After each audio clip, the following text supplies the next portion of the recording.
The Jimmy Olsen Radio Network. Spinal adjustments provided by Dr. Chad Rolfson. The Spinal Tuning Chiropractic Center is a Des Moines area low flat fee per month unlimited chiropractic care practice. When life happens, just adjust. Schedule today at spinaltuning.com.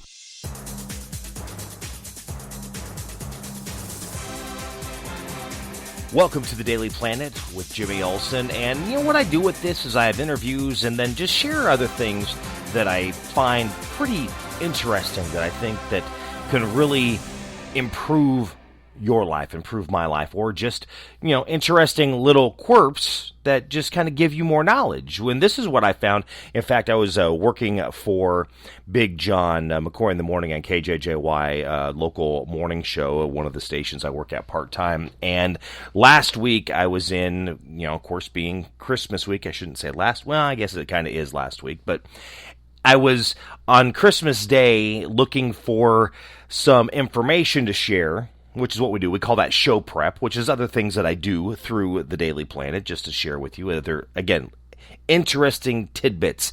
And I found this one. It was 30 interesting Christmas facts to impress your friends and family. This was done through Good Housekeeping. And when I was doing a little more research, there was another one that was 55 Christmas facts, and I can't remember what the article was with that, or which company, or which magazine had released that one. But you know what? This was just interesting enough. I thought I would share what I was sharing with people on Christmas Day through all the Christmas music on KJJY. And if you heard that, well, then you heard some of these, but I'm going to share a little more. And this is really a mixture of, some religious facts, some pagan facts, again, it's interesting with some of these facts of how they come about, because sometimes in one culture, this is their fact, but in another culture, there's not. You can find many different ideas through different cultures when it comes to a lot of things during the Christmas holiday. But again, I'm not sure I'm going to get through all 30 of them, but if you want to find it, again, it's the 30 Facts of Christmas that I found. It was an article in Good Housekeeping. And I'm not even really sure when it was officially. Well, I guess it was in early December. Which, here's the first thing.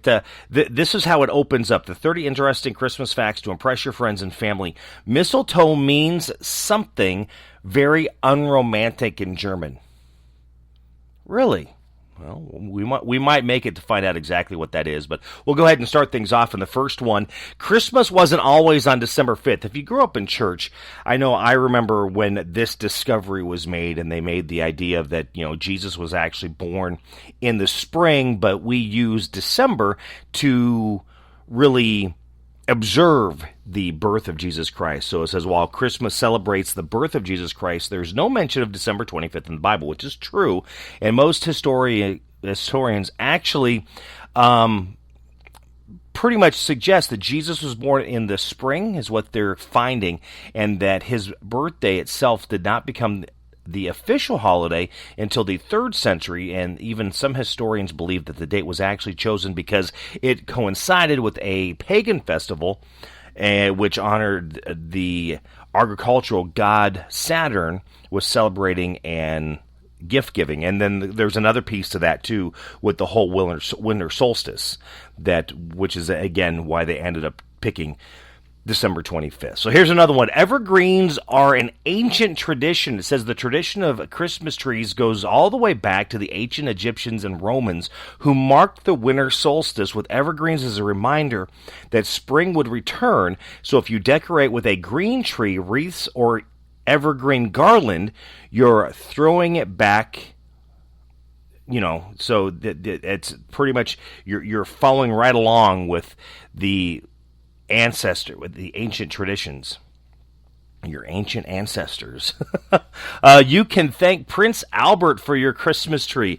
Okay, what does this say? It says that you might want to brew a cup of tea when trimming your tree this year, because it says that to pay homage to its origin. It says Prince Albert of Germany introduced a tree to his new wife, Queen Victoria of England, and of course it really took off, and a drawing of the couple in front of the Christmas tree appeared in the Illustrated London News in 1848. So that was the idea of decorating the Christmas tree, which is what Prince Albert did. In fact, I was also reading something, and this was when Thomas Edison created the Christmas lights. That was during Christmas week back in I believe it was 1848. I can't remember. You'll have to look that one up to verify exactly what I said, but I believe it was on Christmas Eve. But I know it was the week of Christmas. It says Saint Nick was more generous than jolly. Now, you've probably heard about St. Nicholas. Of course, Santa Claus came from St. Nicholas, but the real saint wasn't a bearded man who wore a red suit. It all came together according to the legend. A 4th century Christian bishop gave away abundance of inheritance to help the needy and rescued women from servitude, and his name was Sinterklaas in Dutch, which later morphed into Santa Claus. And again, there's lots of stories that come through this, and it depends on who you're having that conversation with. It depends on what area of the world, on how that was shared through tradition. I know even talking with Catholics, when they talk about St. Nicholas, it's something completely different, not just sharing the inheritance and the money that was being dropped off the front door, but lots of information, lots of things to look at.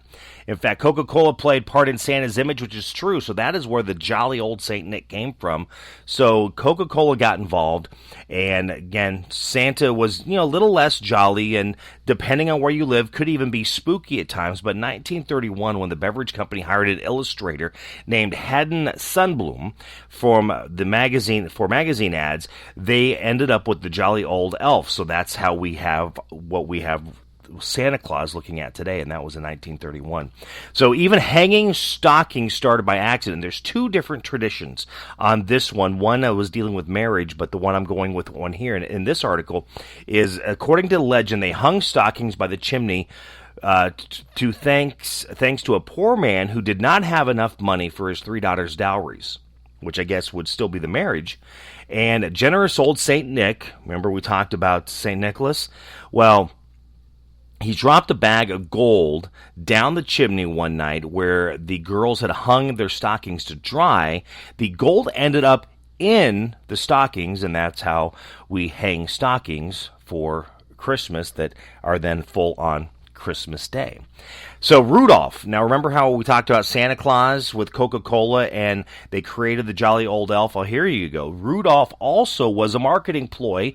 It first appeared in 1939, so that was 8 years after they created the jolly old elf, and this was done by Montgomery Ward.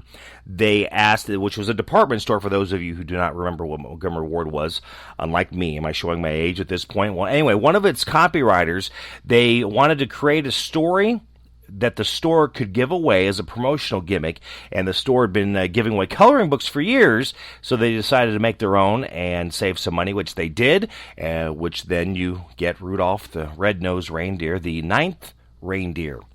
Christmas wreaths are a Christ symbol. Yeah, that's another one of those Christmas facts. It says the Christmas wreath originated as a symbol of Christ. The holly represents the crown of thorns Jesus wore at his crucifixion, and the red berries symbolize the blood he shed. So when you see a wreath during the Christmas season, you'll remember the reason for the season. And of course, we've heard this before. Jingle Bells originally was a Thanksgiving song. Yeah, originally Dashing Through the Snow was, extremely different reason. James Lord Pierpont wrote the song called One Horse Open Sleigh for his church's Thanksgiving concert.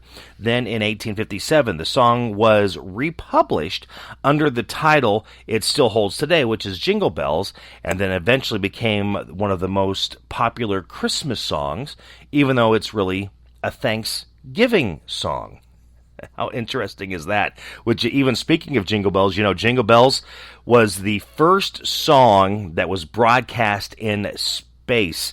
Now, this is how it opens. It says, "This prank almost went too far." It was 9 days before Christmas in 1965.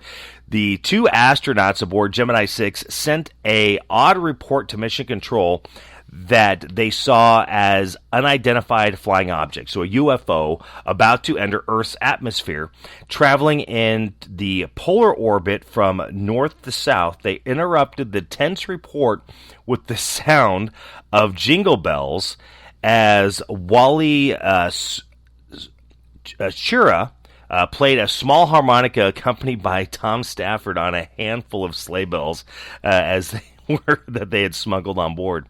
How interesting is that? And Christmas not always jolly. You know, even here in America, it was illegal to celebrate Christmas. In fact, by the time the Puritans settled in Boston, celebrating Christmas had been outlawed, and it was outlawed from 1659 to 1681, and anyone caught making merry would face a fine for celebrating. Now, it was after the Revolutionary War that the day was so unimportant. Right, so yeah, get this. So the day after the Revolutionary War, the day was so unimportant that Congress held their first session on December 25th, 1789, and Christmas was not proclaimed as a federal holiday for almost 100 years later. Yeah, which proving that the Grinch's notorious hatred of the holiday was alive and well long before he was, which maybe that's where the Grinch came from, that idea. Who knows? Who knows? Eggnog. Are you a big eggnog fan? Now, we're going through the 30 Facts of Christmas, which I found on the Good Housekeeping had an article for this, and this is the Daily Planet. I'm Jimmy Olsen. So here we go. The Jamestown Cellars created the first American batch of eggnog, although it may have not tasted quite the way that we know it is today. The word nog comes from the word grog, or any drink made of rum. So technically, early nog did not require the rich, milky base that we know today. It was a little more boozy. I mean, and again, many of us that know eggnog, in fact, I know this, even with the milky substance that we have today, normally what you do, you're adding rum to that, or like a spiced rum, which is kind of interesting. Christmas decorating sends nearly 15,000 people to the ER. Yeah, thanks to Christmas Vacation and Clark Griswold, right? No. Well, if you ever watched the movie, it probably doesn't come as much as a surprise. In fact, according to the Consumer Product Safety Commission, it estimates 14,700 people visit the hospital emergency rooms each November and December from the holiday-related decorating accidents. So always be careful as you're decking the halls the best way you can. You know, Santa Claus has his own postal code. It's a Canadian postal code. So every year, letters to Santa Claus flood post offices around the world, forcing parents to find a way to answer them or explain to the kiddos why their letter was maybe lost in the mail. Well, cementing their reputation as one of the nicest countries around the world, big-hearted Canadian post office workers started writing back as the program took off. They set up a special postal code for Santa as part of a Santa letter writing initiative, which is HOHOHO. Interesting, huh? This is always the important part. Those dry Christmas trees, we always talk about that they could start a fire, so you always want to make sure that they stay moist.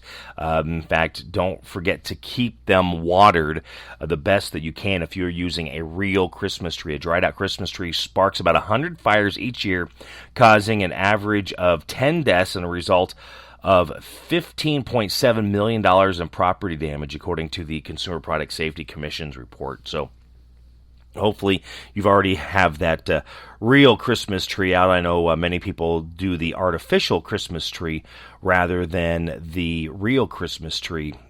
For that exact reason, they're just trying to be a little smarter about it as they make their way through. But there's just so much information in here, so many Christmas facts, so be sure to check it out. It's an article in Good Housekeeping, the 30 interesting Christmas facts to impress your friends and family. We didn't make it to the mistletoe one.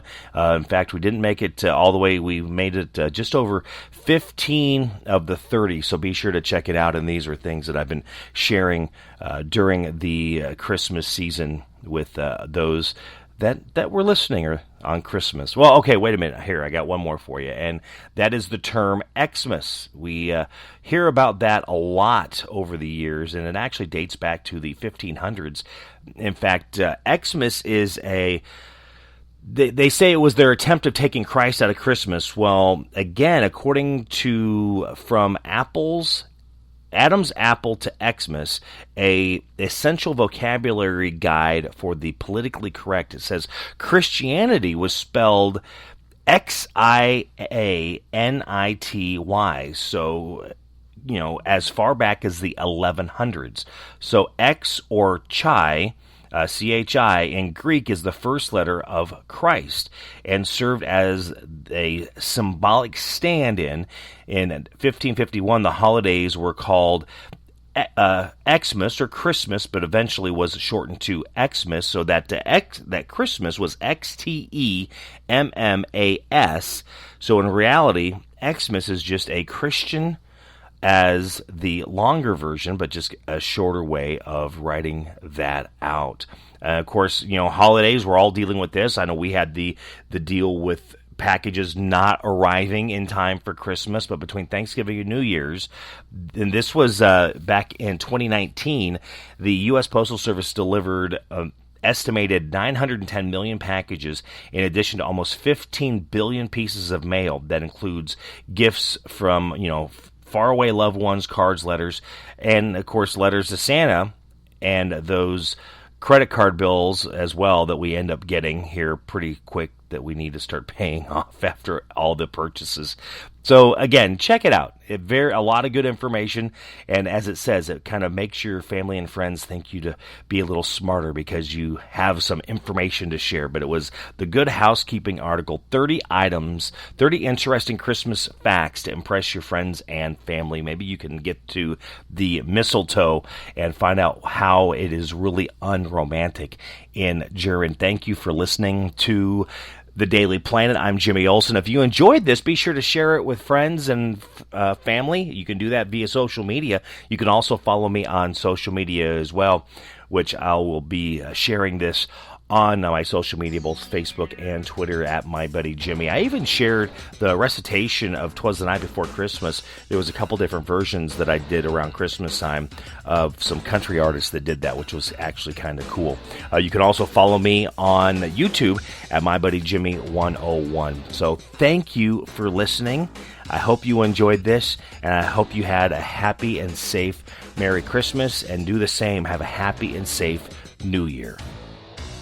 The Jimmy Olsen Radio Network.